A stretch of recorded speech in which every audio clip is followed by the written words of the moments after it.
Hey everyone, and welcome to the Sunny Go One Piece podcast. On this episode, we're going to be getting into episodes 719 through 721, which will cover manga chapters 778 through 780. And this is where we get to see Zoro do some amazingly cool stuff, and also at the same time have to see Luffy make a heartbreaking decision. The last few executive battles are winding down, with Zoro using the combined help of the Colosseum warriors to assist him in taking down Pica, while Luffy has to tragically defeat Bellamy before he can get back up to help Law, who is in trouble facing Treble and Doflamingo, but Luffy needs to hurry before it is too late for Law. Alright, differences. There are several differences to kind of rearrange things as well as to elongate time, just as like it's always been. But the first one is, just before Zoro defeats Pica, the anime inserts a flashback showing us Zoro's loss to Mihawk, where in the manga this was not present. It seems like they used the footage from the episode of East Blue to kind of cover this. They didn't use the original ones from the 1999 original anime. So it does look a little nicer. And for those who haven't seen that, it's kind of like a nice surprise, sort of updated animation of Zoro's fight with Mihawk back on the Baratie. In the anime, we get to actually see Fujitora protect the citizens from the falling debris from Zoro versus Pica's fight. Whereas in the manga, we only actually hear about it from another soldier as he's giving an update to Fujitora. So that was kind of a nice addition, actually. Next, the manga treats the conclusion to Luffy versus Bellamy as a mini flashback by showing the aftermath first of Bellamy on the ground with Luffy having already punched him. And then it flashes back to immediately show, sort of like timeline-wise, that this fight had been taking place at the exact same time as when Zoro was fighting Pica. But the anime does not use a flashback and treats this like they happen sequentially, which it's interesting because Oda obviously made it so that he took the time to show that this was happening at the same time. So I don't know why the anime didn't actually sort of honor that, because otherwise why would Oda have created that small thing? Because he could have easily just not have made this a flashback, because he made it happen in the same chapter. So I don't know, it just seems really weird that they didn't go to the trouble of doing that. Another change is during the scene, the anime also flashes back to all the significant moments between Luffy and Bellamy, as Bellamy is reflecting on how he wants to be defeated by the one other man that he has grown to truly respect and idolize, which is Luffy. But in the manga, most of these flashbacks aren't there. There's like a couple little like remembrance scenes from Mocktown, but not really. Next is when Law is telling Doflamingo that he's seen the Straw Hats perform miracles. In the manga, Law is actually giving Doflamingo a middle finger as he's saying this, while in the anime he obviously can't do that for censorship reasons, so he's kind of just got his hand on his sword. Which is disappointing, because that's a really significant sort of moment, I feel like. Next, at the end of episode 721, there are a couple extra fight scenes between Luffy and Doflamingo that weren't in the manga, including kind of a tribute to Bellamy, where he uses a move that looks a lot like Spring Hopper, which I thought was a cool touch by Toei, even though it doesn't make much sense.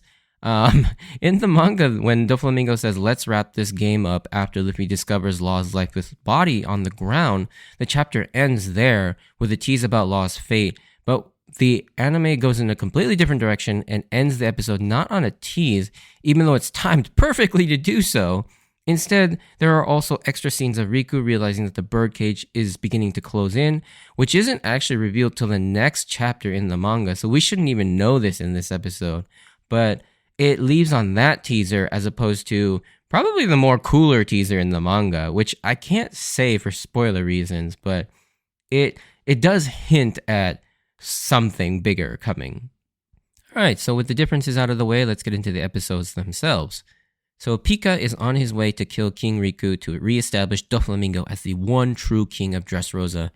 But Riku orders Tank and Viola to make a run for it with the other citizens to protect them, which is incredibly admirable, but they all decide to stand with him, even if it means that they might die. And Riku is one of the very few selfless good kings. He doesn't desire the throne at the cost of his humanity. Again, kind of highlighting the parallels with Arabasta, with Cobra, and Bibi and all of that. So yeah, I thought that was a nice touch.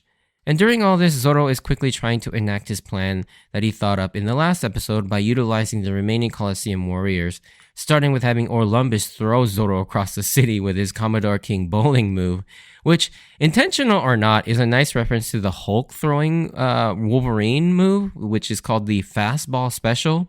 Both are a big guy throwing someone with metal blades, with the move name referencing a sport, one being bowling and the other being baseball, obviously. But I thought that was really cool, and I can't imagine that that's not intentional. There's just way too many things that connect on that one. So I do think that this was an intentional reference to Marvel's Hulk and Wolverine.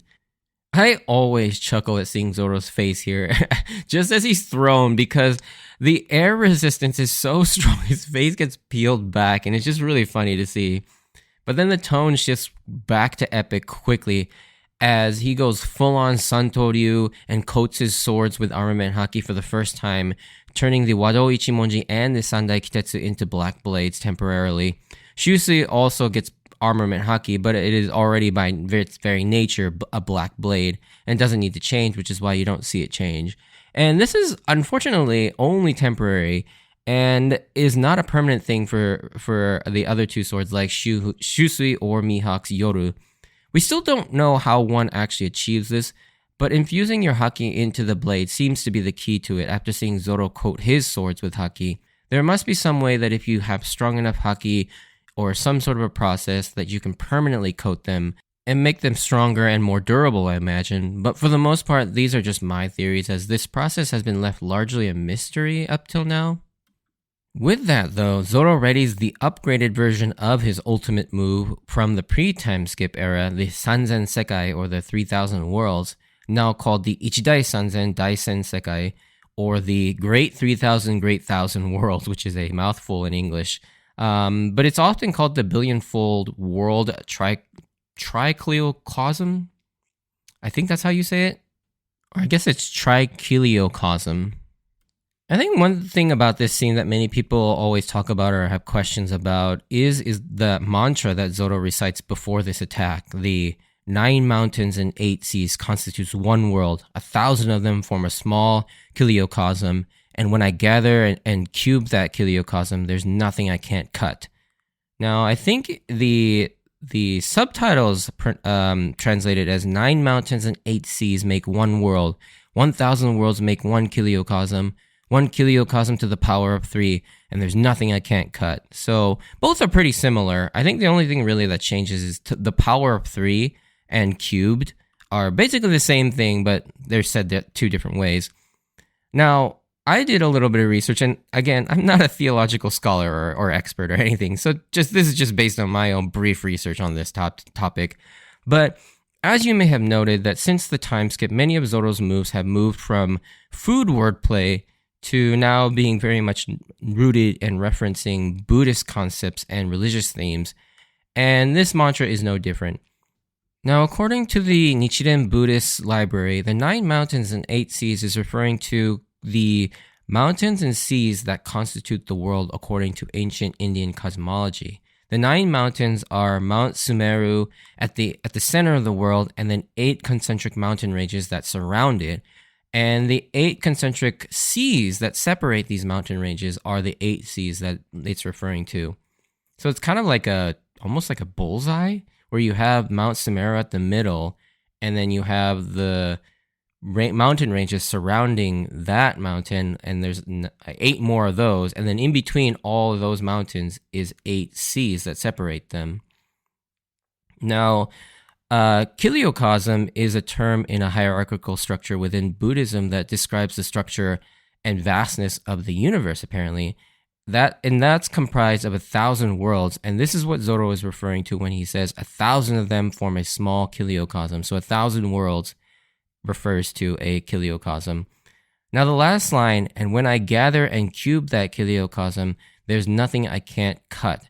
And this is referring to the idea that the trichiliocosm, where the English version of the name comes from, the trichiliocosm is the next rung in the Buddhist universe hierarchy that I mentioned earlier, as a trichiliocosm is composed of 1,000 kiliocosms, making it a very vast structure of 3,000 million worlds, which is a lot. So now that I've kind of broken down what each of the elements in the mantra are referring to within the context of Buddhism, what does all this actually mean and why does Zoro say this here? And as far as I can tell, it's mostly just a mantra that Zoro uses to focus himself before he does these moves, because it seems like it takes quite a bit of concentration to do the Sanzen Sekai to begin with. And as far as like what it means to Zoro, I don't know that there's any specific meaning other than he's kind of just reciting exactly what the Sanzen Sekai or the 3,000 worlds is referring to, which is basically the Trikiliocosm. My goodness, that's hard to say.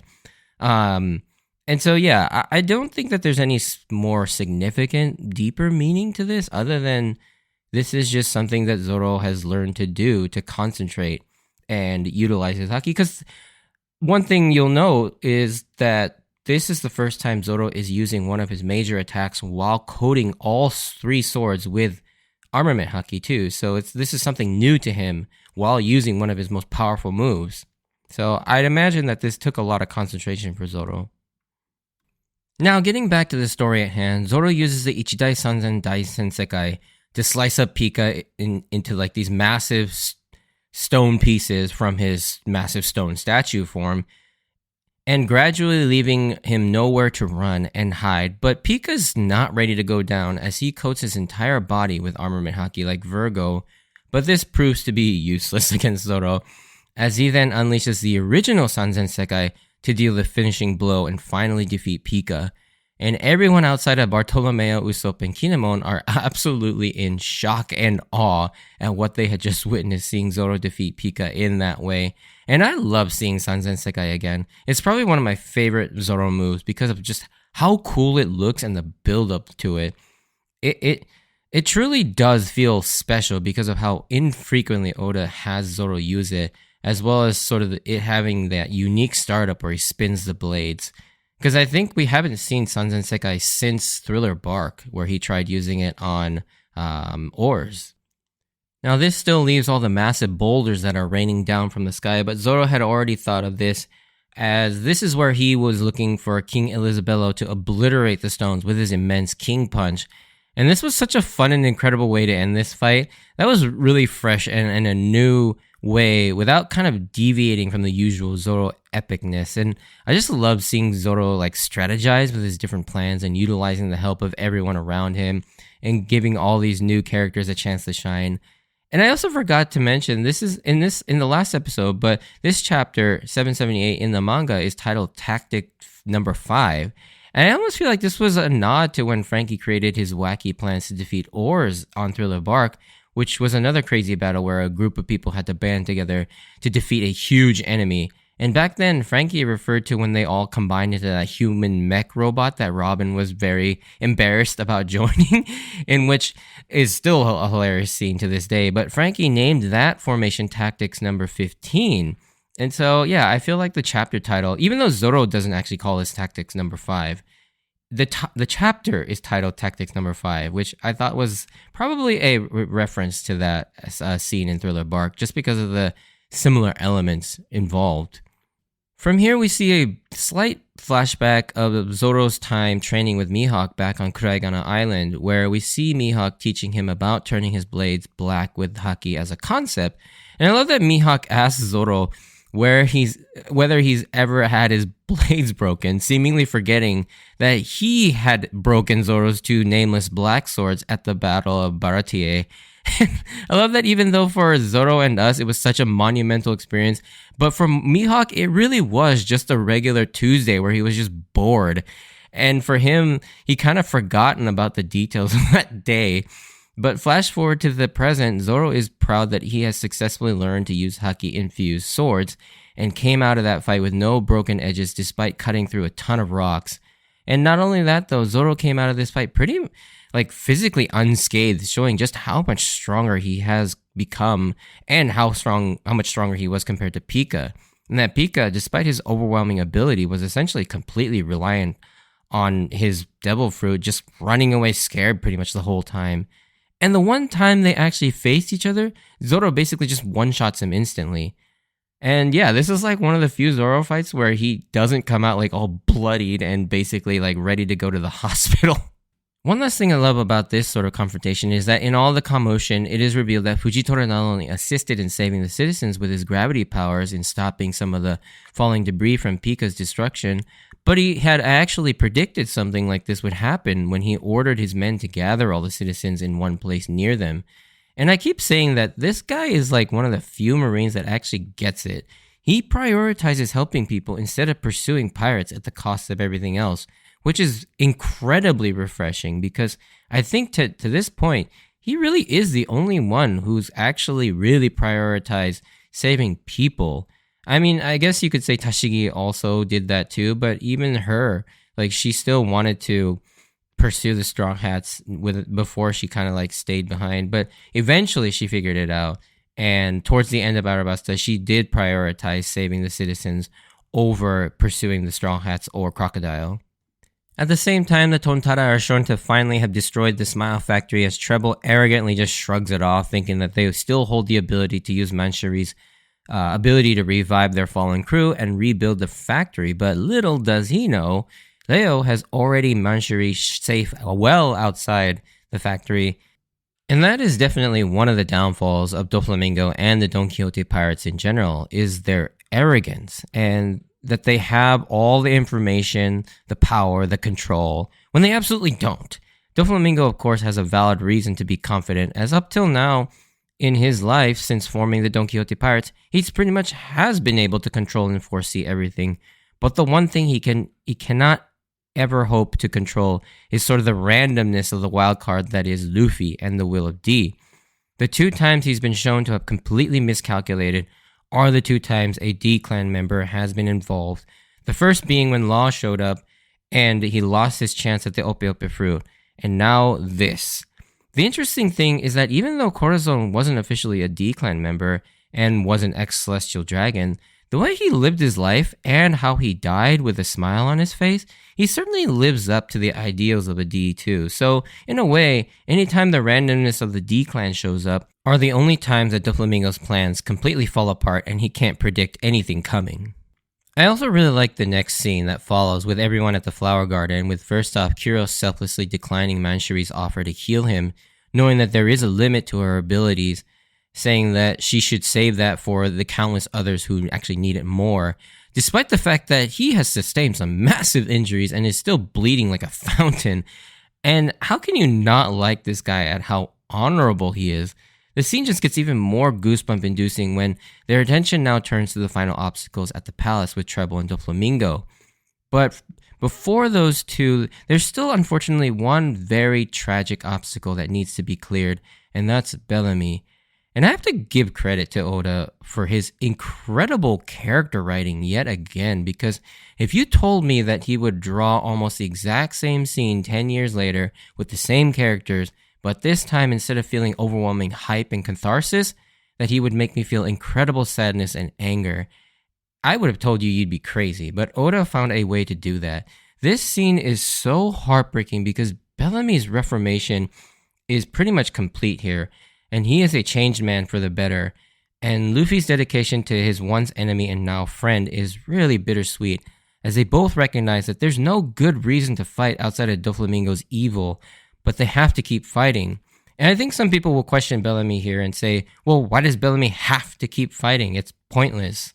He could just stop, but Bellamy is a flawed individual, and from his perspective, now that he's failed in his life's purpose of living up to the expectations of the man he idolized, he feels he's lost his pride and self-worth, and the only way he can hold on to even a sliver of that is to go out in a blaze of glory by living with the consequences of his mistakes in following a man like Doflamingo and hoping for some salvation at that honor of dying at the hands of the one other man that he does respect, and that person being Luffy.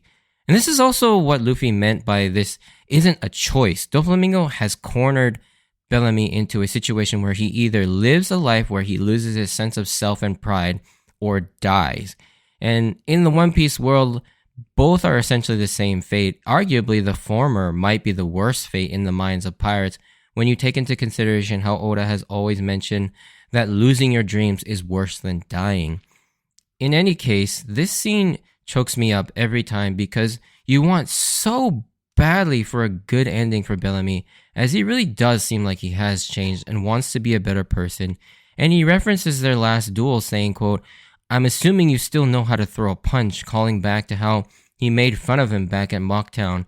But the thing that hurts the most is his internal dialogue where he thanks Luffy for calling him a friend as he launches himself at Luffy for one last desperate attack, just like he did at Mocktown.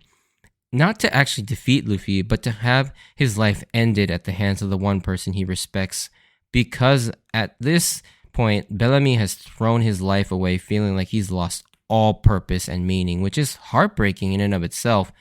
And just like that fight in Mocktown all those years ago, Luffy is forced to punch him down into the ground exactly like he did, only this time you don't feel any hyper excitement, you just feel heartbroken and really angry. And this was such an amazing moment that doesn't just invoke nostalgia and inserts an Easter egg reference just for the sake of the audience, sort of member berries, but it actually has purpose and tells you everything about the change that Bellamy has undergone as a person and character. And also, once again, Oda gets us to rethink and reevaluate a character that we absolutely despised when we first were introduced to him as a villain. But it wasn't just some magical change. This was a very believable one. Bellamy just doesn't all of a sudden become good. No, he is still a very flawed man with some very rough edges. And I wouldn't even say that he's completely redeemed himself, at least not yet. But you buy the changes in his personality and worldview as a result of the experiences we've seen him live through.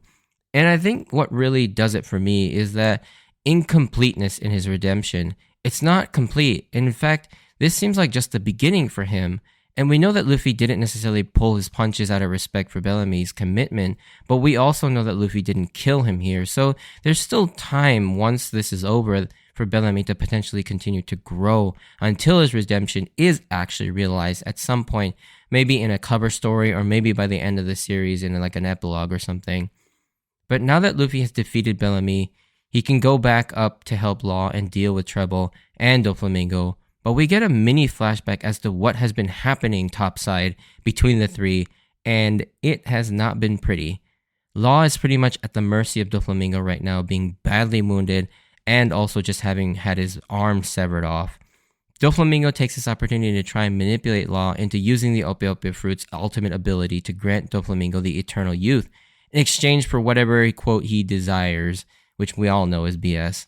Law, of course, knowing Doflamingo all too well, knows that this is another lie and a manipulation tactic, basically tells him to F off, essentially by giving him a ridiculous list of demands like bring Corazon back to life and for him to kiss everybody's ass.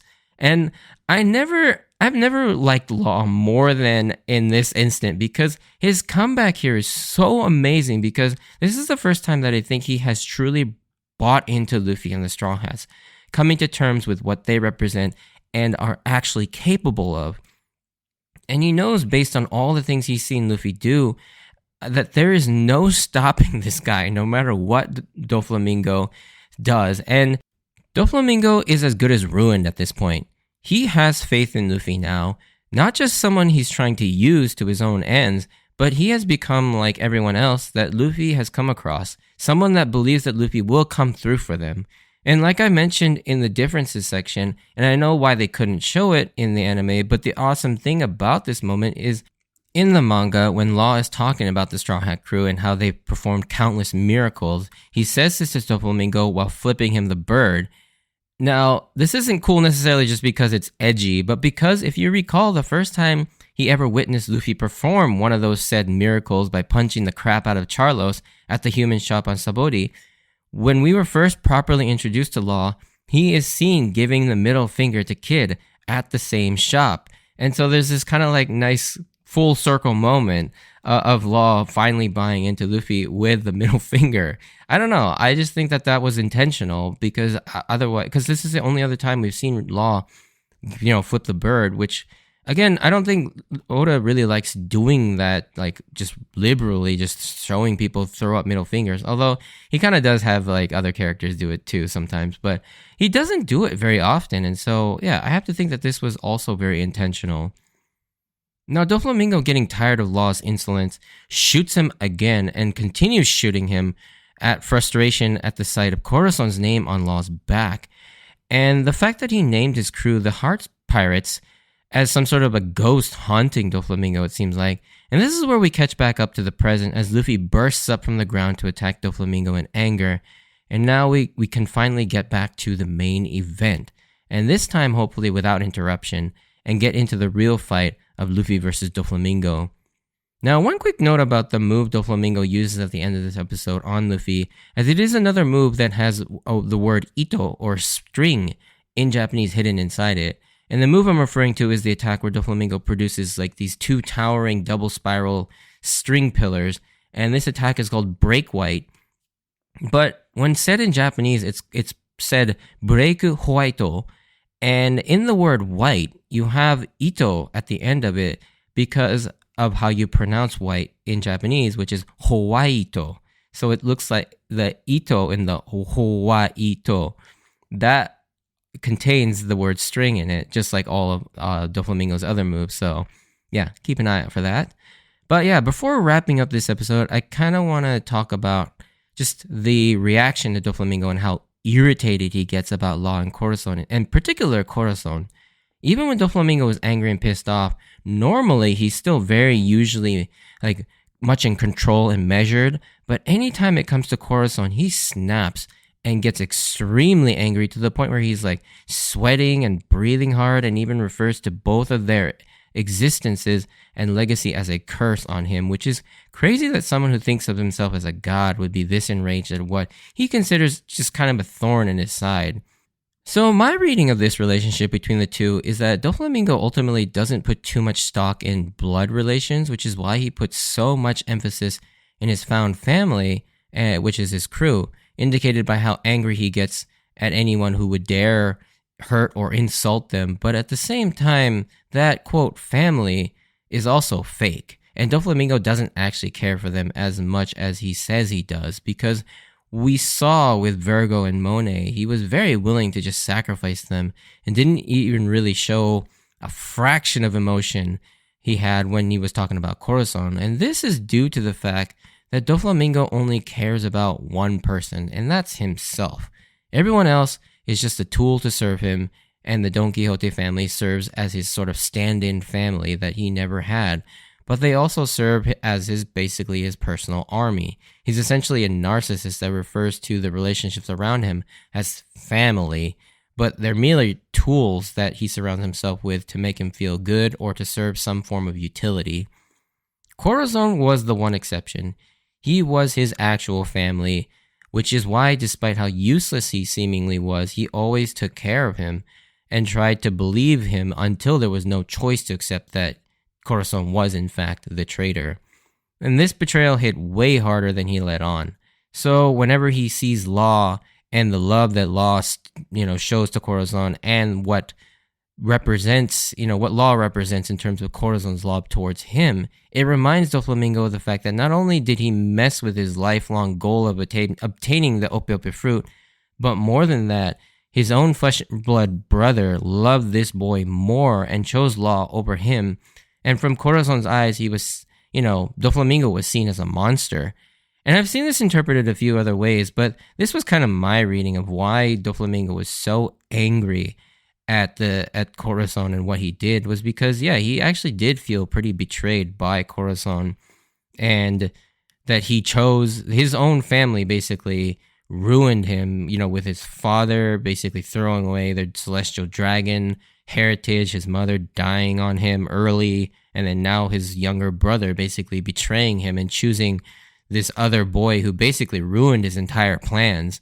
And I think this is why Doflamingo gets so pissed off whenever Corazon enters the equation, because I think, he tries to make it so that he doesn't feel all that much about his family, and that the Don Quixote family is his true family. But I think this does actually hurt him more than he lets on. But this ends this section of the episodes. But Law seemingly is down for the count, and it's now on Luffy to finally take on Doflamingo, but he also still needs to deal with Trouble as well. We'll have to see what's happened with Law and the continuation with this exciting fight as we finally get into the final battles where Luffy finally gets to take on Doflamingo. Hopefully, Treble isn't much of a factor because, God, that character's annoying. But anyways, if you did enjoy this, send me a like or comment. And if you want to join me on this journey of rewatching One Piece, please consider subscribing because, yeah, that really helps and also makes me happy. Check out my Instagram at SunnyGo Podcast for updates of when I post new episodes and to see pictures of my manga collection. And as always, I wanted to thank you for taking the time out to listen to my podcast. No spoilers section. Stay safe out there, and I hope to see you on the next episode. Bye.